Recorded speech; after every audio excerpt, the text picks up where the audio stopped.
Okay, and I'm back with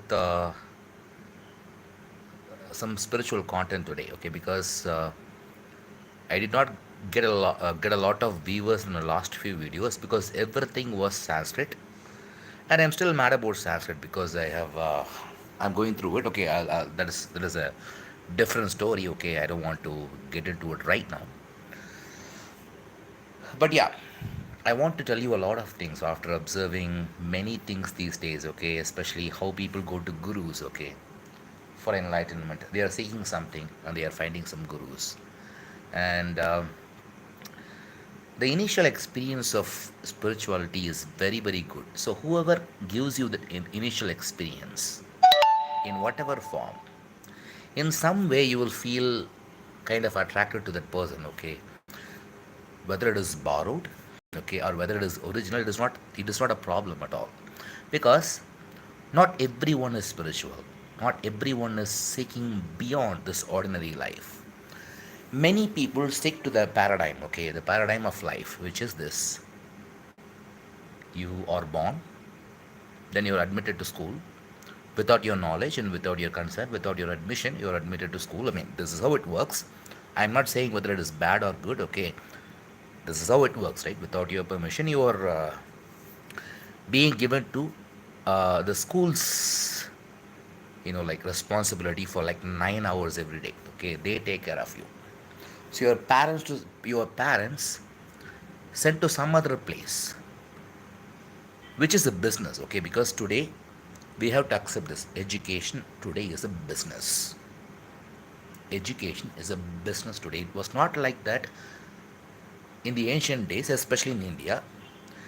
But today, education is a business. It is a very clear and clever business. In fact, the reason why many politicians build engineering colleges exactly because of this, because education is a business. So you're getting educated, and then you're supposed to pass all these exams, and then you have to find a job.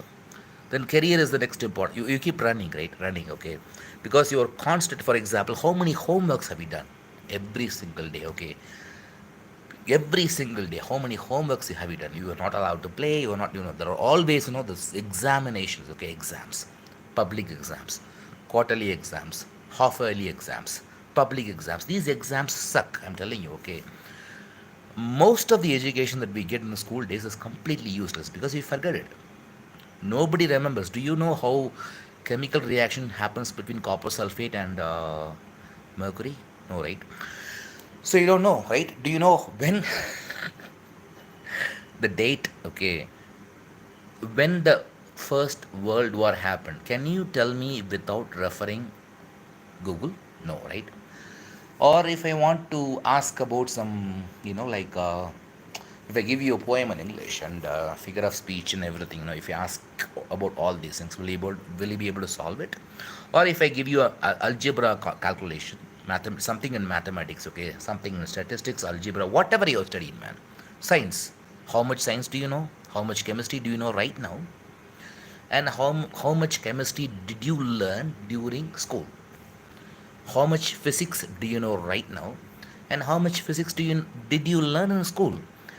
Nothing sticks to our memory, right?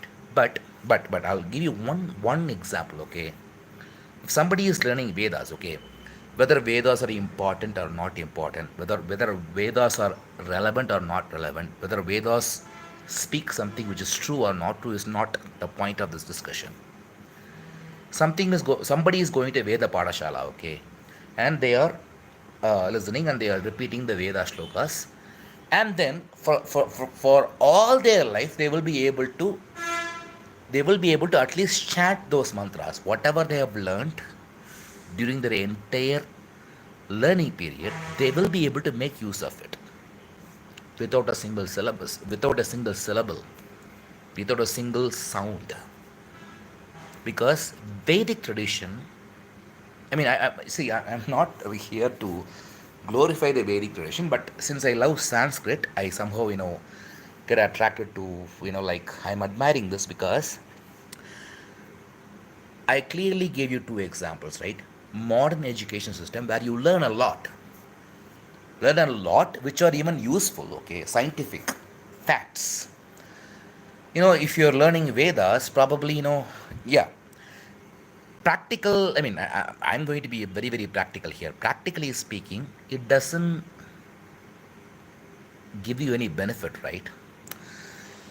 Well, whether it gives benefit or not is a different thing, okay? It is a different path of research. But what I am talking about is learning. How much you learn during your learning period and how much you remember those. If you just take the single fact, okay, how much you learn during your learning period. For example, your learning period consists of everything: physics, chemistry, okay, light. In physics, we learn about light, sound, like mass, energy, equations, so and so. Chemistry, okay, yeah. Organic chemistry, inorganic chemistry, this chemistry, that chemistry, lots and lots of things in chemistry. Equations, solving equations and everything, right? There are elements, 118 elements, or something like that, okay? Periodic table, okay, when it comes to chemistry. History, okay, dates. I'm not talking about the dates, I mean, that. I'm not talking about romantic dates, I'm talking about historic dates, okay? We have to remember the dates. When did Shah Jahan rule our empire? When did this happen? When did that happen? Okay, history is all about date. So we all know all these things, right? So my question is, you spend so much time on learning all these stuff for 12 years, right? But how much of that stuff you remember? How much of it that you remember? Because we டேய் ஏன்டா இங்கிலீஷ்ல கிளம்பு first புரியுதா? வை video போட்டுருக்கு இங்கிலீஷில் பேசிட்டு இருக்கேன், நீ வந்து பார்த்து வேடிக்கை பார்த்து நம்மளை எம்பாரஸ் பண்ணிட்டு இருக்க, கிளம்பு. We are like ya this guy, okay. So yeah, so that is the thing, okay. So I'm only making a comparison between how much time you spend in learning something and what is the output, okay. See, if you're spending some time in doing something, there is some output, right? If I work on something for 1 hour, there is some kind of output. If I work on the same thing for 5 hours, there is a different output, right? Now this output should be consistent. Do we get this consistent output, a realistic output, because of modern education? This is my question. Is there anybody who can comment on this? Because I think I am making a very important point. Because I think the modern, I mean, at least in India, okay, I think it is better in other countries, because in India it is like we are neither here neither there. That is the problem with us, okay. We are like, we are partially west and partially east, okay. It is like, it is like wearing jeans and t-shirt and also doing Sandhya Vandanam or whatever. Okay, one is traditional and other came from the West. So we are neither that. If you go to America, that is completely different. Okay, they stick to one. You know, they stick to whatever that they are sticking to. But we are like, they are in. For example, there is a pravritti and nivritti marga in Shastras. Okay, pravritti and nivritti. Pravritti means making things happen. Okay, nivritti means stopping everything and going like, I want to become. I want to become a yogi, or I want to become a jnani, whatsoever. Okay, in Indian tradition, okay, this pravritti and nivritti. Let me talk about these two terms. Okay, pravritti means doing something. Nivritti means stopping it. Okay, pravritti means if you're aham etasya vishaye pravartaha asmi means, I am very much interested in doing this. Okay, I am pravrittaha. Okay, so so pravrittaha means something that is happening. Nivritti means stopping. Okay, so in ancient days there was a dilemma in India between this pravritti marga and nivritti marga. Pravritti means going about in like whatever your senses are teaching you to do. Okay, you want to taste something, you just eat it. Okay, you want to enjoy something, you do it. But nivritti means maybe, you have to set aside all these things. Okay, stop all these things and focus on something else. Okay, so that, I mean, in finding the permanent bliss in your life, that is nivritti. Pravritti and Pravritti and Nivritti. And based upon these, our history was divided into two kinds of people. One is, I mean, I am going to utter some terms, but it doesn't have to do anything with caste or religion or whatever it is. Okay, it is a technical term, in fact, in those days. Brahmanas and Shramanas. Okay, Brahmanas are those people who follow this Pravritti Marga. Okay, a lot of people may get hurt about this. Forget about the word, okay, because Brahmana is related to Brahmin and everything else. Okay, it is not about the caste. Even even in Vedas we have, like, for example, Samhita, Brahmana. Okay, Brahmana, Samhita, Brahmanas, and then we have the Aranyakas, and we have Upanishads, right? So Brahmana is one of them. So Brahmana, don't think that it refers to a caste or something like that. Okay, people who are in pravritti marga are called as brahmanas. Okay, I mean, it is like that is exactly what it is. Okay, I mean, who are doing, I mean, even in Bhagavad Gita, for example, Bhagavad Gita is Indian spiritual text, right? Bhagavad Gita sometimes talks about, like, why, like, yeah, I don't have the exact slokas right now, but yeah, there are some discussion about, like, the spiritual path is better than doing all these yogas. There is a sloka, I know. It is in Sankhya Yoga, okay, second chapter. I don't have the sloka by hand, okay, because people who are uh, talking about the Sankhya or Upanishads, okay, or Advaita, those people did not really give much importance to the Vedic rituals, because Vedic rituals were focused on material gains. If you do a certain ritual, whether it is true or not, that is a different thing. Okay, if you do a certain ritual, you get certain benefit. No, even if it is true, okay, even if it is true, okay, you do a certain Vedic ritual. Like, for example, Ashwamedha Yaga is one of the best yajnas that is prescribed in Vedas. Okay, Ashwamedha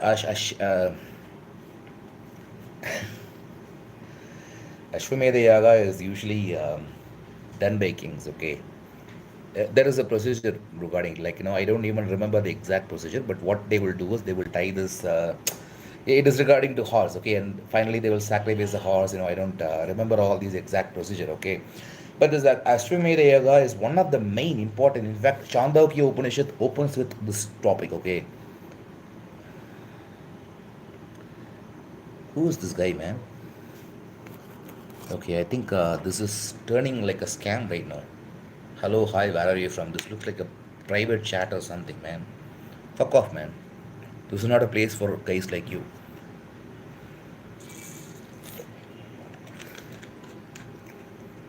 It might be even a robot, who knows? So, yeah, I don't know if this is interesting to you, okay? So, the thing is, sometimes when I see, because when I am making a live video, I always make a note of how many people are watching this, how many people are understanding this, how many people are responding to this, all these things, okay? So, I don't know where the world is going, because here I am a very, very genuine person. When it comes to discovering truth about anything, okay, anything, it might sound like flattering, but still I have to tell you, okay, I have not met a single another person who is committed to discovering truth just like I do. Probably there are many, probably there are thousands and lakhs, but I have not met them. That's it, okay. This is the truth, okay. So, I don't know what is the subject, okay. Beyond enlightenment, right? So, yes, there are a lot of things that happen after you experience this non duality. If you just go back like 2 years, okay, I was talking about Surya Gayatri, Surya Gayatri, Surya Gayatri, and I was like, a lot of people are getting tired, okay. And now, after all these years, I can look back and see what purpose did it serve, right? It did serve a purpose, but I cannot. It is not that I don't want to, but I cannot elaborate on it right now because it will take a long time. And again, I don't want to go into that as well, because that may be a turn off. Because a lot of people, after talking about Surya Gayatri, okay, a lot of people who were helping me stopped helping me, because they follow this. What is the? They follow with. I mean, they go with the world, right? So if something that is extraordinary, something that is special, something that is exception, okay, there is something called exception, okay. Exception is always there. In English language, there are exceptions, okay. There is a rule and there is an exception. In Sanskrit, it is called as apavada in Sanskrit, okay. There is a rule, niyama or vidhi, okay. In Ashtadhyayi, Panini Sutras, there are Vidhi Sutras, there are Niyama Sutras, there are Apavada Sutras as well. Okay, Apavada means exception, okay. There are exceptions to the rule. So you always think about the rule, but you forget about the exception. Sometimes people are exceptional. Now, I cannot argue about it so much because it will sound like I am bragging about myself. Who is this person, man? I think it is a robot or something, okay? Because there is one bro in this world, okay? Who are you, man? You've asked a lot of questions right now. I'm not going to spend much time with you, but I just want to ask you, who are you? I want to see if it is a robot or not because it seems to be a robot, okay? It can happen, okay? Because, okay, beyond enlightenment is a topic, but so far I haven't received any interaction, okay? No questions. I don't know why, what happened, because ever since I started to make videos in Sanskrit, people's support disappeared, man. Have you left Surya Gayatri for good? I don't know the meaning of your question. Okay, I did not leave Surya Gayatri. If you were asking about my respect for Surya Gayatri, my love for Surya Gayatri, whatever it is, I didn't leave that. I didn't stop it. Okay, it did not happen. What I stopped is posting about her, writing about her, okay, speaking about her, and I think right now, you're making me to do the same thing. I mean, but that's okay because even if you want me to speak about her at this point of time, okay, I will wait because, oh my god, why did you change the topic? Okay, I was talking about something else. You just brought Surya this topic right now, okay? Please don't do this again, but since you okay, I will tell you one thing, just one thing, and I will move on, okay? I won't talk about anything else after Surya. About Surya Gayatri after that. I love Surya Gayatri very much, okay? I love her very much. That's it. That's it. The topic was over, okay? I still love her, that's it. Now let us talk about something else, okay? So beyond enlightenment, there is a topic right now, okay? So yeah, let us even forget about beyond enlightenment because nobody is actually right now asking any spiritual questions, I guess. What I'm up to these days is like like everybody has interest, right? Even if you marry your even if you marry a girl that you love so much, still after marriage sometimes your interest can change, right? You may move, in honeymoon period you will be like you will be in love of your wife so much, but after honeymoon period is over, you still love your wife, but you're not mad or you're not like like so much crazy about your wife. You still focus on other things that you have to do in your life, right? That's what I'm doing. So I think by this you have understood something. But yeah, let's move on. I don't have to specify it very clearly, okay? I think this will answer your question, okay? I don't know if you saw this, but there is a tattoo in my hand, okay? So if what I do is not acceptable by certain people, then we don't have to talk about this, right?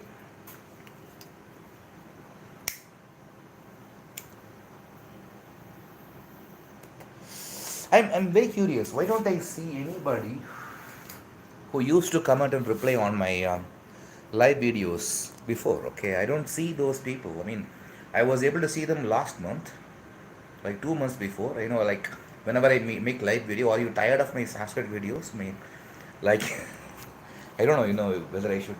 See, I love Sanskrit very much. Okay, I still keep learning it. You see these books. I mean, I'm not going to talk about this right now. Okay, these are like huge collection of books. Okay, I love it so much because I don't know why. Okay, it is like recently I'm crazy about Sanskrit. Just exactly how I was crazy about Surya Gayatri. In fact, if you want a if you want a comparison, this is exactly what it is. But yeah, that's enough. Again, let's move on. Okay.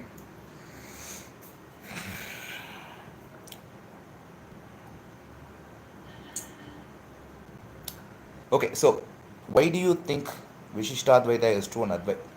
I did not say that Advaita is false and Vishishtadvaita is true. I think you misunderstood this. Okay, see, if you're in 10th grade, you are a 10th grade student. Okay, but if you are a college student, you have much more maturity. Okay, you are maturing by the time. Okay, college student. I'm not like after 10th standard there is 11th and 12th. Forget about it. Okay, 10th standard student is has have has some level of maturity. That maturity even grows when he becomes a graduate. And this maturity grows even when he becomes married. Okay. So let us, I will maybe no, I'll give you this example. Okay.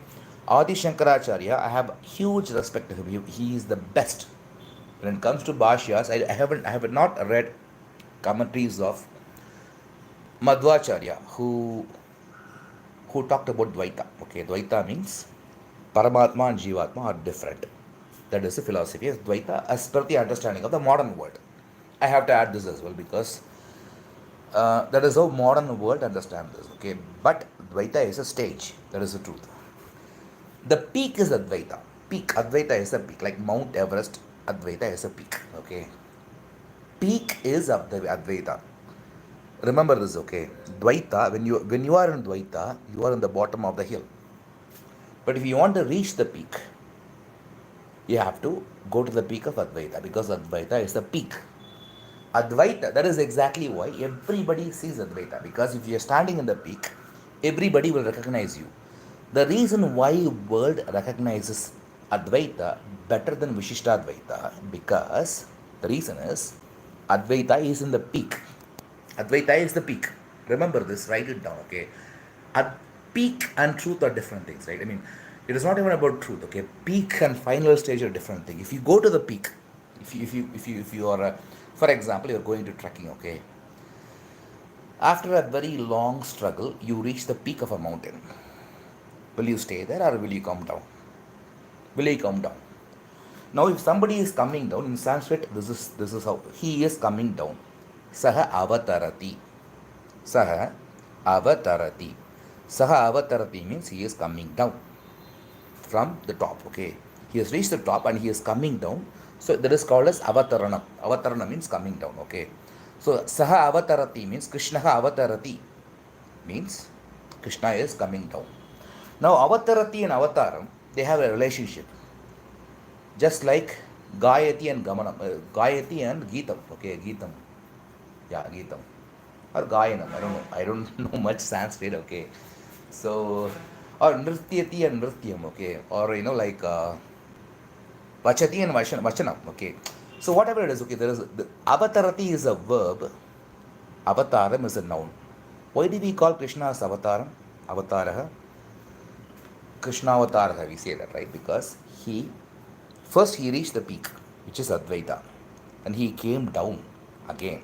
Now, Dvaita, okay, see, Dvaita people are waiting to climb the mountain.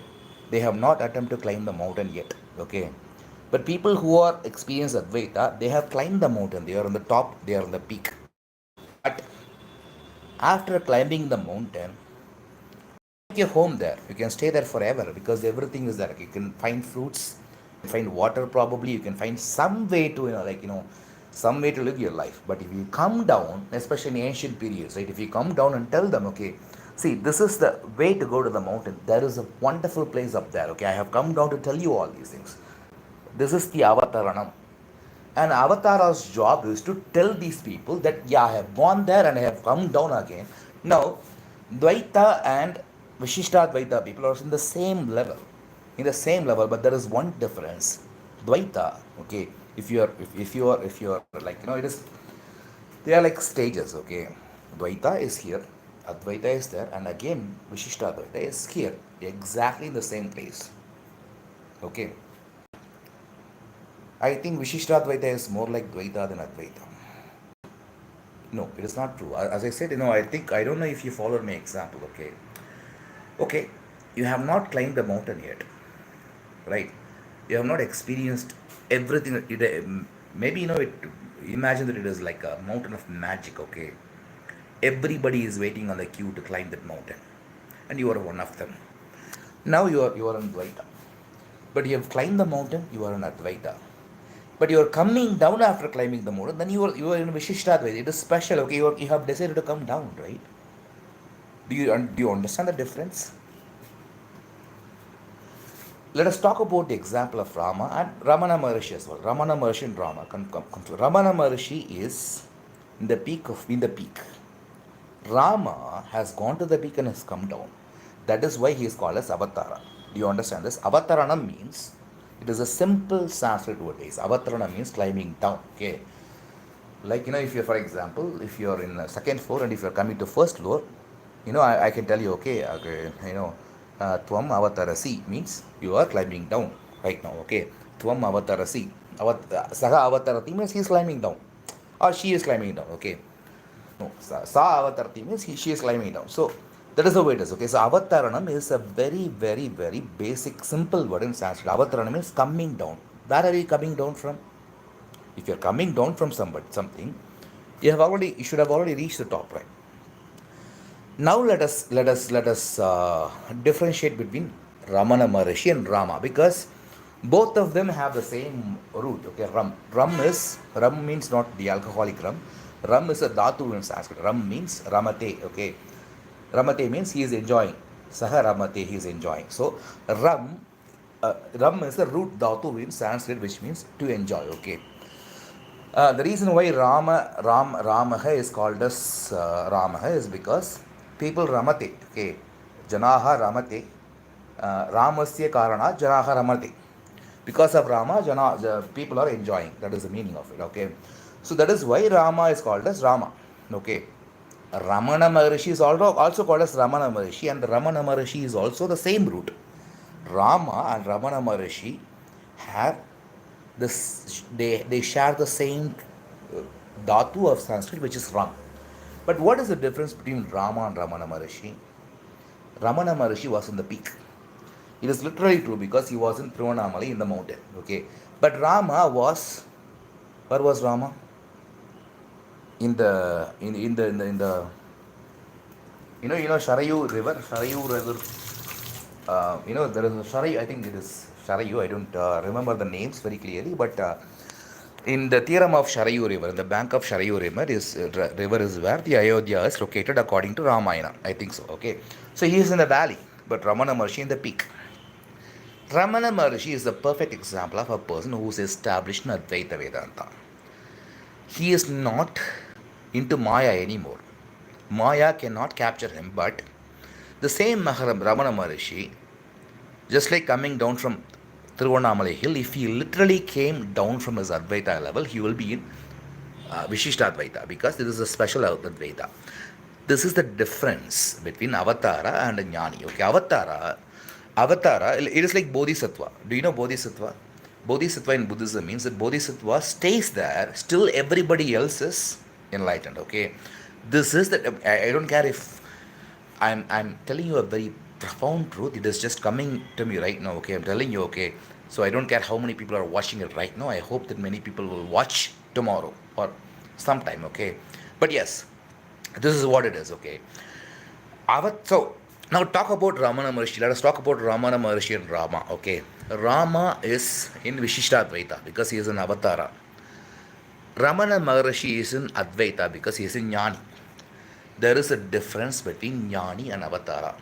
We don't, have we ever said Rama as Jnani? Okay, we don't use the word Jnani with Rama. Have you ever, look at all Itihasas, Puranas, tell me one reference, okay, not in modern Sanskrit publications, but in the ancient ones, okay. Take the entire maybe, because Jnana, means a lot of things. Sometimes in some verses, maybe, he is quoted as Jnani of somebody, okay. Because he might have had some, for example, Samskrita Jnanam. Samskrita Jnana means I know something about Samskrita. Ayodhya Jnana means I know something about Ayodhya, right?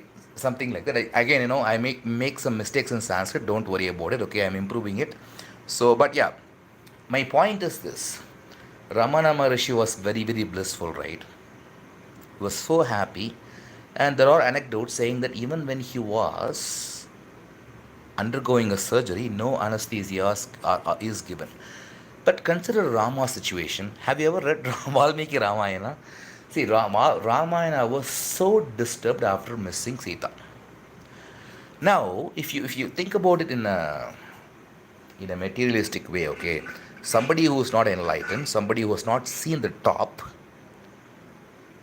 will suffer. Obviously, if their wife has been kidnapped, the person will suffer, okay? But if somebody has reached the top, we all criticize, we all talk about all these things, right? If somebody has really reached Advaita Vedanta, he will not worry if his I'm asking you a simple question, okay? Think about this. You are enlightened. You have reached whatever it is, okay, whether it is Vishistadvaita, Advaita, or Dvaita, whatever it is, you have reached the peak. You have reached the place where you are supposed to reach. Now, the question is your wife is kidnapped. Will you care or not? Is the question.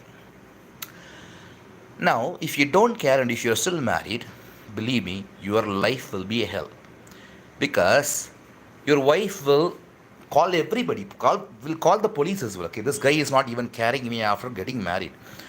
Thank God Buddha is not born in today's world, because Buddha left her wife just like that. Okay, not only her wife, not only his wife, his children. Okay, so think about all these things. Okay, it is not that I'm not simply blabbering something, when I come on live. Okay, I'm talking about my own experience.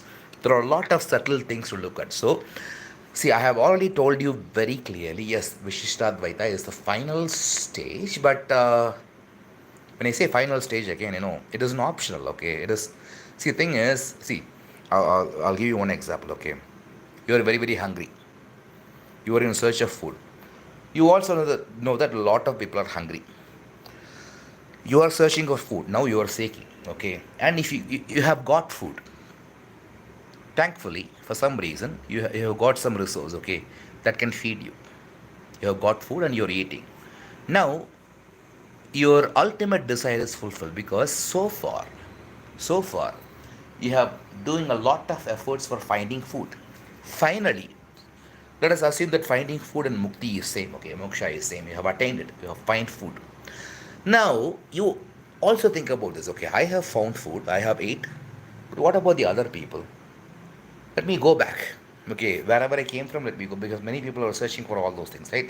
I'll just go right back and I will call all of them. Okay, see, this is the food where you can find the food. If you come with me, you can find food. I can walk with them. That is the thing. Okay, I can walk with them. So when I walk with them, I am in the same situation. Okay, they whatever situation that they are in, I also share that situation. Do you understand this? I don't see any more questions here. I have a doubt actually. I think it is getting confirmed right now. Yeah, it is pretty much getting confirmed at the moment. Okay, I think I mean, when I look at the comments, I had some doubt. Okay, maybe, I thought it is one person who is creating some fake IDs. It can happen, okay, because I have been a critic of Isha Foundation, okay, and it is nonsense. I can tell you very clearly, okay, it is unbelievable how you can trust this guy. But yeah, it is believable when I look at my own previous history, because I believed him, trusted him a lot. I thought him that this is the savior. He's Jaggi, Sadguru. It is like I was mad about Sadguru. I was so mad about Sadguru that I named. Okay. Um, I was, I was so mad about him that I decided to name my first child. I don't want to go into flashback, but his name is Lingesh. I named him because I had so much love with this Linga Bhairavi and everything. Okay, I thought of getting a daughter, so I could name Bhairavi. This is exactly how I was. I was ready to name my daughter Bhairavi if my child is a daughter, but he turned out to be a son, so I named him Linkesh. Can you believe this? See, I'm going to end this video, okay? எனக்கு வர்ற கோவத்துக்கு okay, I'll end this video right now, okay? If you have any comments, but one last thing, okay? I need some financial help. If you can do that, okay? Maybe.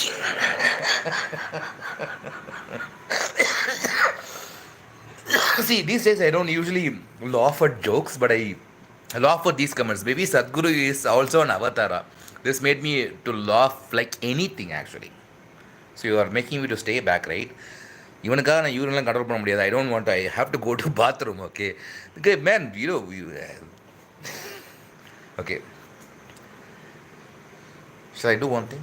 I will go to the restroom and come back, okay? Because I have to say something, okay? Just wait. I'm not going to end this video right now. Because Maybe Sadhguru is an avatar. Say it now.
Okay. I am back and I want to tell you something very, very important. I think this whole concept of avatar, the word avatar is much controversial because avatar, somebody if somebody is claiming an avatar, it is like that they are claiming that they are God, but it is not true. Okay, first of all, you have to see some examples. Okay, like okay, let us talk. Let us forget about the word avatar. Okay, I don't want to get into this. Okay, because it is not a right thing to do. I think because people will get confused because the the topic of pride and like humility and all these things come into this, which is not about this actually at all. Okay, because what I am trying to say is much different. But yeah, let us forget about this. Please be on. Please, your honest view. Who went higher, Buddha or Shiva? Who is Shiva? Buddha, like see, I'm not again. Please don't mistake me. Shiva is the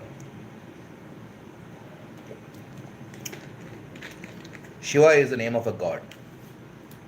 Buddha is the name of a human being. Let us first be clear with it, okay? Shiva is the name of a deity. Do you understand this? Shiva, the name Shiva, when we use the name Shiva, we are talking about deity.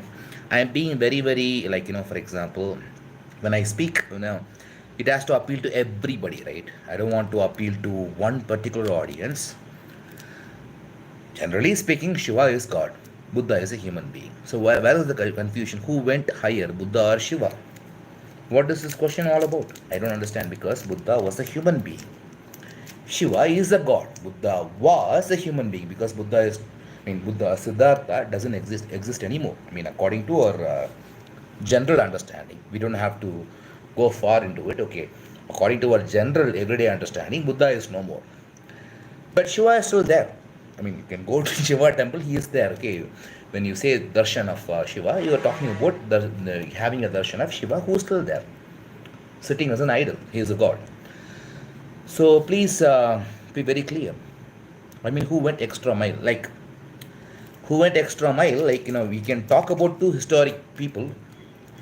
Like, if you talk about Mahavira and Buddha, it makes sense because Mahavira and Buddha are historical people. If you talk about Adi Shankaracharya and Buddha, they are historical people because we have records of history. Even it is so with Prophet Muhammad as well. We have records of history. Jesus, there are a little bit.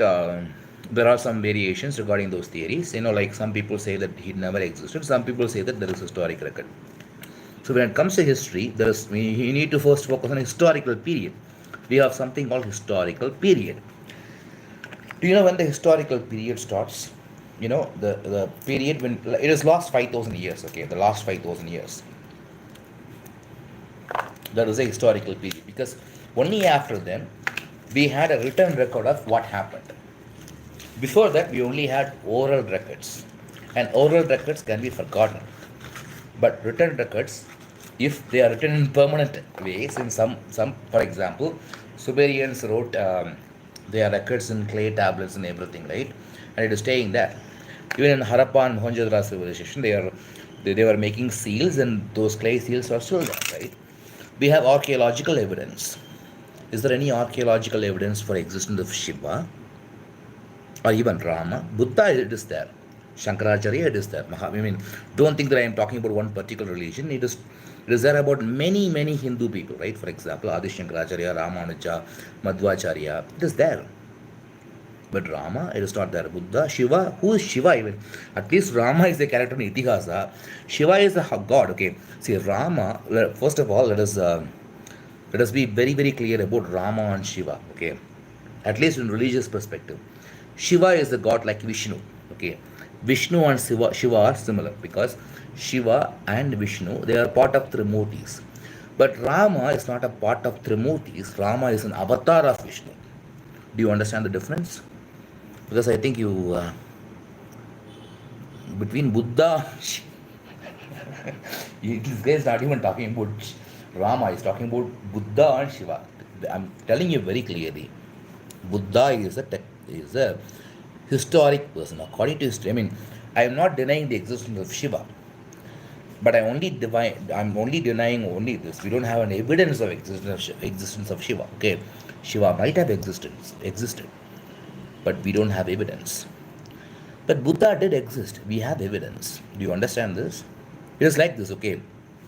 You have seen your grandmother or even great grandmother, but have you seen your grandmother's grandmother's grandmother? Somebody would have told you. So and so, this is her name. This is how we lived, okay? You have records of it. I mean, it is not even a record. Let us not go into it, okay? It is very simple, okay? Forget about it, man. Are there any other questions? Because I want to leave. Because I think I haven't met anybody else who are asking meaningful questions for today. Because I think I have discussed some meaningful topics for today. If someone realized his own being, what is the difference between common man and him? Same he. That is a good question, okay? So what is the difference between common man and him? There is a story, okay? Janaka was a king, okay?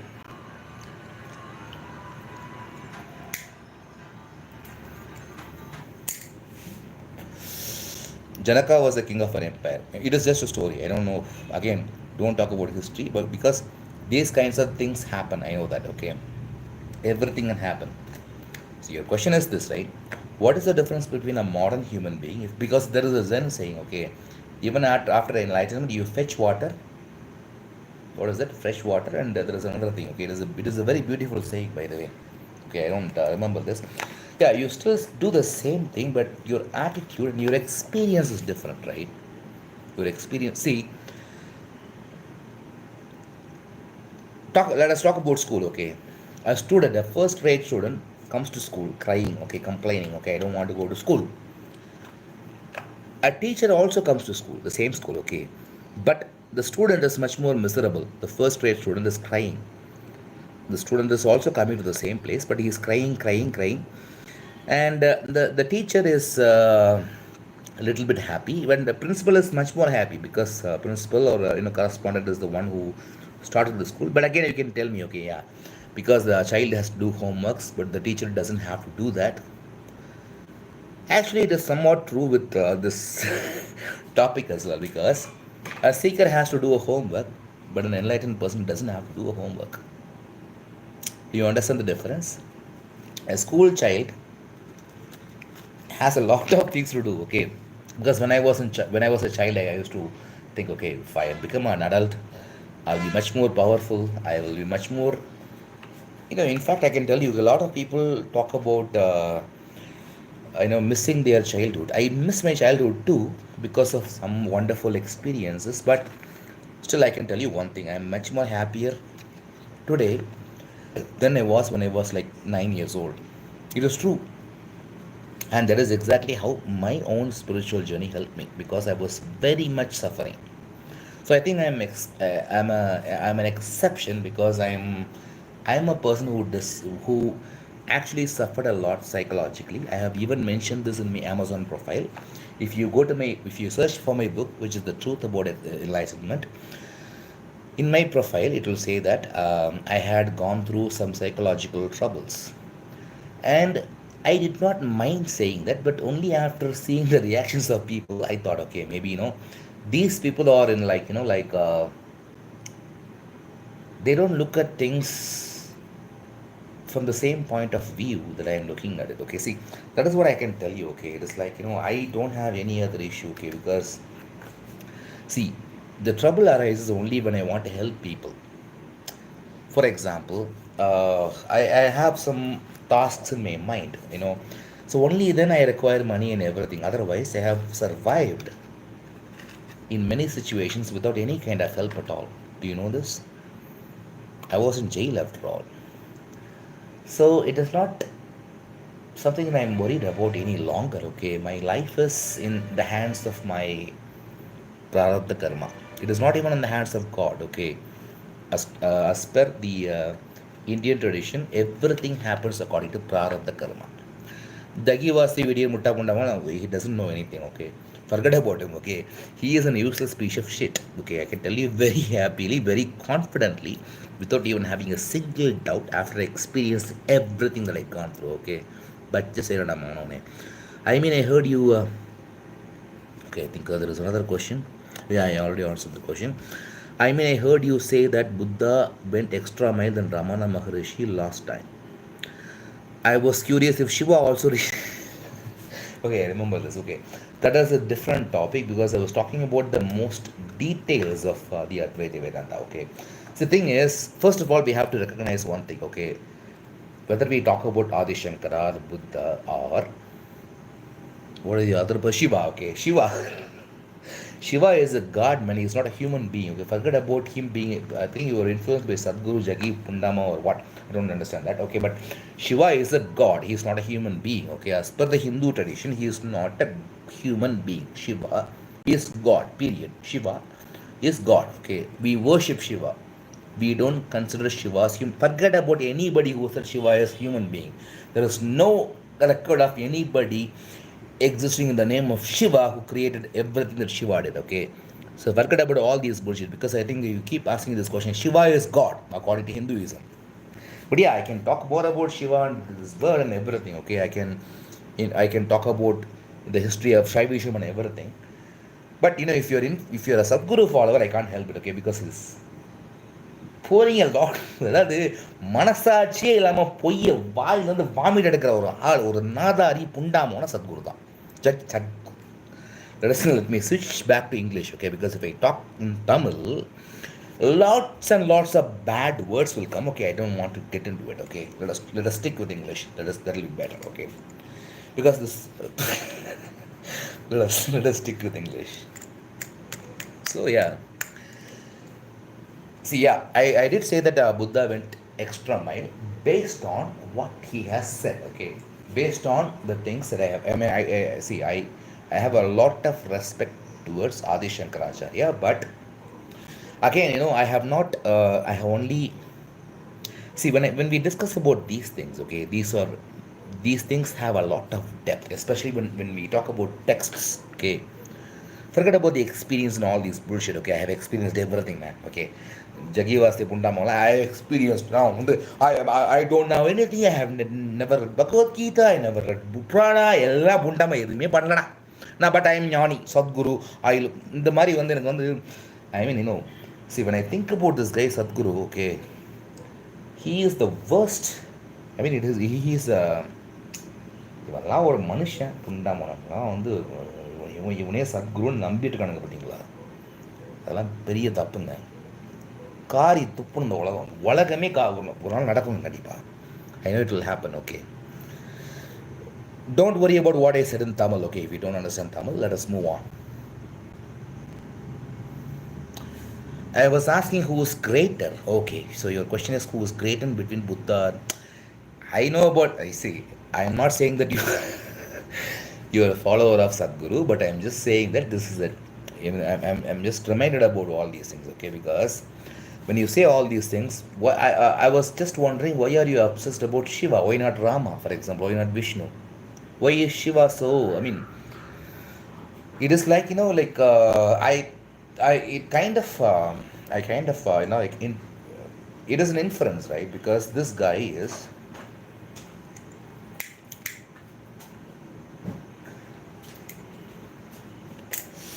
doing a lot of marketing about this, right? So so so I kind of guess that you are talking about this guy, okay?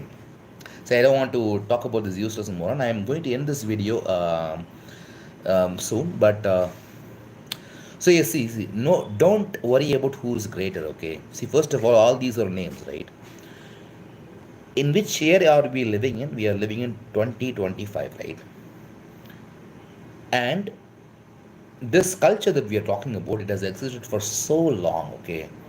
We don't even have names of few people who disappeared in the history. They might have done a lot of work. Their books are no longer available. Our interpret our interpretation of history is only based on what we have found, what kind of the sculptures we have found, what kinds of writings and archaeological evidences that we have found, what kinds of books we have found. We are determining our past only based on our existing evidence. Lot of evidence might have destroyed because of time, because of nature and everything, right? We wouldn't know any of that. So, talking too much about past, especially wondering who is greater, what purpose does it serve? Does it give you any purpose? If I prove that Shiva is better than better than Buddha, or if I prove that Buddha is better than Shiva, does it serve any purpose at all? What does it do to your own well-being? Nothing, right? I mean, see, I'm not a teacher or a guru, okay, but I will just finish this video and go off. I don't expect anything from you except, maybe if you're kind-hearted, maybe if you're living, you can, maybe if you're willing, you can send some money. Like, I'm not going to ask much like Jaggi was asking, okay? I am not very rich. Do you know this? I have two track pants, three shirts, two lungis. I have underwear, but I don't wear them because